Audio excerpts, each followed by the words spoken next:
She sold her baby for 300,000 naira. Then spent it in one weekend. By the time the news broke in the markets, everyone already had a version of the story, but none of them wanted to believe the truth. In Ajigana by the river, where hunger argued louder than morals, people whispered that a baby girl had vanished overnight. Cries had filled the compound at dawn, but by afternoon, silence sat where a cradle once stood. Her name was Sod, 22, slim like someone life had been draining slowly.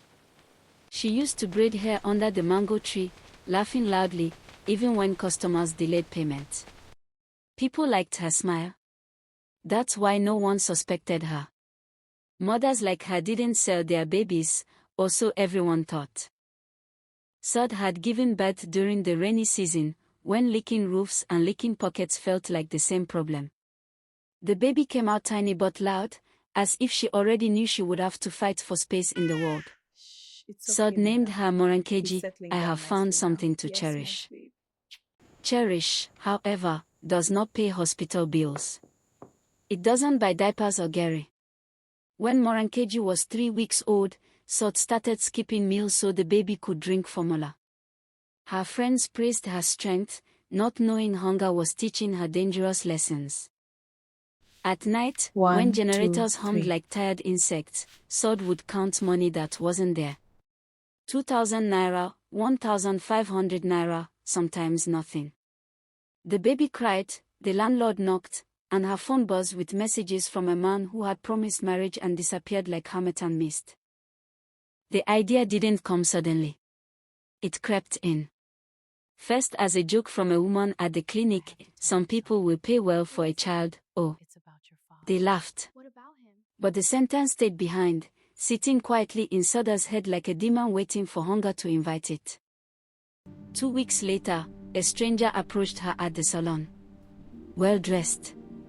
Come. To come. He asked about the baby the way one asks about land for sale, measurements, age, health. When Sod frowned, he smiled and said softly, think about it. 300,000 naira. Cash. That night, Sod didn't sleep. She stared at Morankeji's chest rising and falling, whispering apologies she didn't yet understand. 300,000 naira could change everything, she told herself. Start a business. Leave the slum. Come back for the child later. Lies are sweetest when fear feeds them. In the morning, she wrapped Morankeji in her best wrapper, the one with gold patterns, as if beauty could cancel betrayal. Her hands shook as she kissed the baby's forehead. I'll be back, she said, not knowing whether she was lying to the child or to herself. Exchange happened in a packed car with tinted windows. No shouting. No violence. Just silence and counting. The money felt heavy in Soda's bag, heavier than the baby had ever felt in her arms. When the car drove off, something inside her collapsed quietly. By evening, Sod was at a nightclub. Loud music. Bright lights. Friends cheering. Bottles opening. She laughed too hard, spending like someone running from a ghost. New phone. New clothes. Drinks for everyone. For the first time in months, she felt powerful. But power is a liar. By Sunday night, 300,000 naira had melted into receipts and empty bottles. The music stopped. The friends went home. And silence returned, louder than hunger, louder than regret. Sod reached for her baby out of habit, and touched air. The room felt wrong. Too neat. Too empty. That was when her body remembered before her mind did. She screamed until neighbors rushed in. The police came after the rumors grew legs. Questions flew. Stories clashed.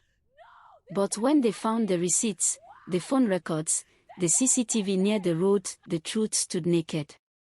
Sod didn't fight anymore. She just cried like someone who had finally woken up. At the station, an officer asked the question everyone wanted answered, was the money worth it? Sod looked at her hands, the same hands that once rocked Morenkeji to sleep, and shook her head slowly. Some people in the community cursed her. Others blamed poverty. A few whispered that society had pushed her to the edge. But none of that brought Morenkeji back. Somewhere, the baby had a new name, and a future written by strangers. As Sod sat alone in a cold cell, listening to babies cry somewhere far away, one thought kept tearing at her chest. If she had asked for help instead of money, would things have been different? What would you have done? Poverty didn't steal the baby, a decision did. 300,000 naira or a lifetime of regret, which would you choose? Everyone is judging her, but what pushed her there?